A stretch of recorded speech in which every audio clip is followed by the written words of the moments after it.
हम हैं यूपीएम में और मिलने आए हैं डॉक्टर मोहम्मद जावेद साहब को। ये उनका रूम है। आइए देखें क्या कर रहे हैं वो। अस्सलामु अलैकुम वरहमतुल्लाहि वबरकातुहू। अस्सलाम वरहमतुल्लाहि वबरकातुहू। भाई साहब आपका रूम है। ओ हो भाई, दीवारों पे जगह नहीं है, दीवारों पे जगह नहीं है। ये देखिए बैचेस देखें,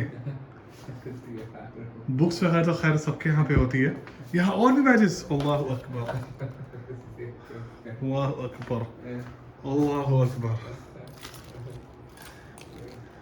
ये देखें किस तरीके से, मतलब इतने ज़्यादा सर्टिफिकेट्स और अवार्ड्स और रिवॉर्ड्स हैं कि बंदे के पास टाइम नहीं है उसको साफ करने का। अल्लाह अकबर। Awesome. चले आ जाए अब साथ में। Awesome. Amazing. Beautiful.